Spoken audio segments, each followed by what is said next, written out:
Opa, tudo bem? Sejam bem-vindos ao Mocast, um podcast sobre quadrinhos, mangás e livros. Meu nome é Maurício Oliveira e neste episódio nós vamos falar de Doutor Estranho da Nação, com roteiro de Nick Spencer, Donny Cates e Christopher Sebela. Nos desenhos, Rod Reis, Simon Kudranski e Phil Noto. Lançado nos Estados Unidos em 2018 e chegando no Brasil em maio de 2019. Com 140 páginas e preço de capa de R$ 22,90. Uma história completa.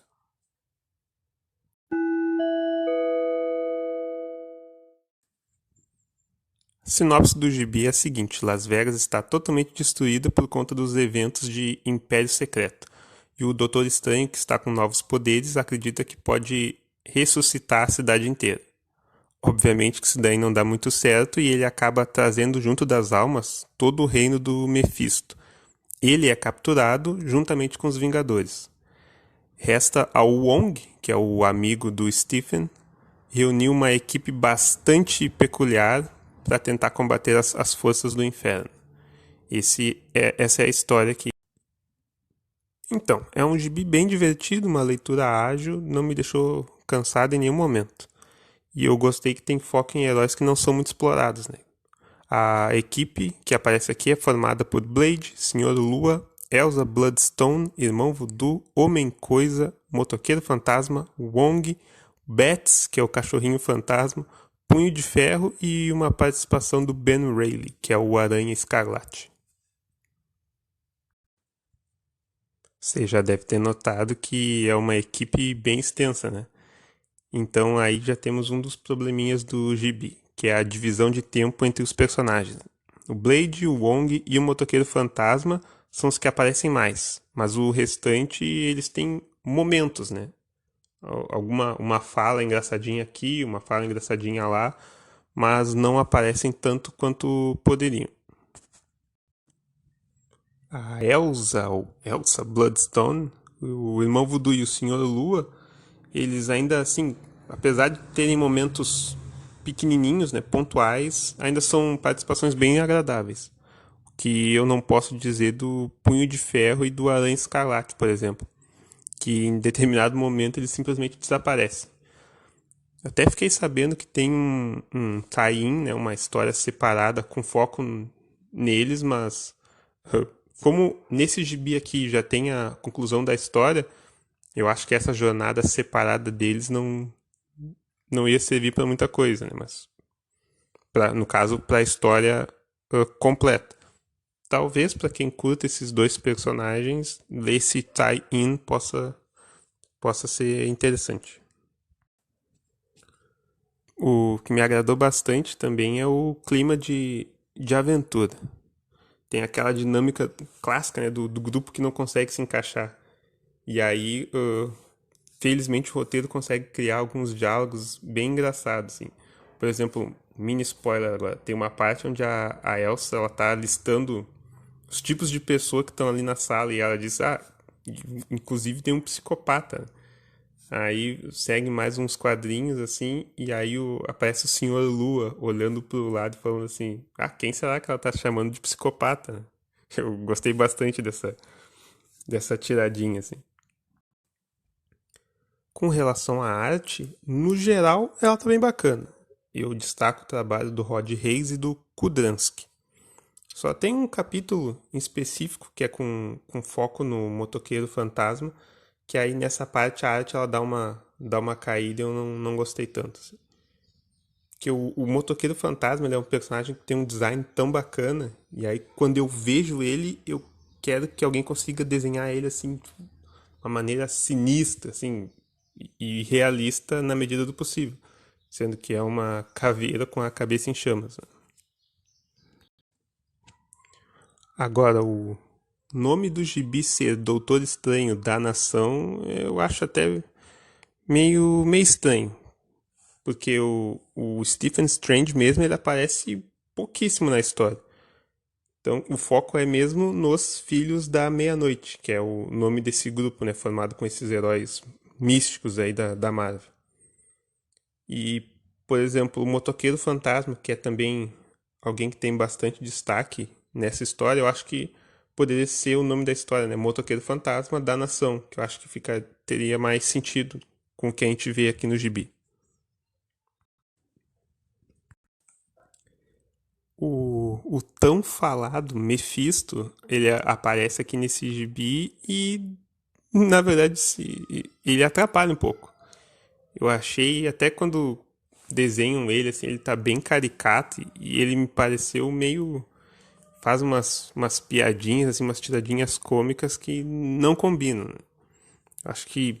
Eu não conheço muito do vilão em si, mas eu acho que se ele fosse mais, assim, mais sombrio, eu acho que casaria melhor com a história. Mesmo com um clima bacana de aventura, no final do gibi eles dão uma deslizada, porque a história ela dá uma corrida, assim, um final muito apressado. Que se eles tivessem mantido o ritmo inicial das histórias, eu acho que fecharia de uma forma melhor. Não fica nenhuma ponta solta, assim, eles conseguem concluir essa história que eles queriam contar, mas eles deixam, né, uma porta entreaberta para uma continuação. Então, assim, no geral é um gibi com padrão bem aceitável. A história entretém e tem esses personagens mais fora do núcleo dos principais da Marvel, né, que é bacana de acompanhar. Gostei bastante, apesar dos probleminhas pontuais aí. Eu daria uma nota 7,6 de 0 a 10. Agora eu vou falar com alguns spoilers aí. Então, se você não quiser ouvir eles, pule para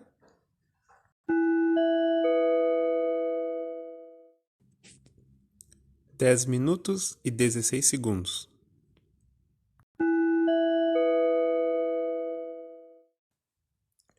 Momento ba. Em primeiro lugar, deixa eu explicar aqui, né? Sendo bastante bairrista, né? Eu moro em Porto Alegre, Rio Grande do Sul. Então, o momento ba vai ser tipo uma passagem marcante do gibi, né? Um momento que eu gostei bastante. E, às vezes, né, dependendo do gibi, vai ter um momento ba.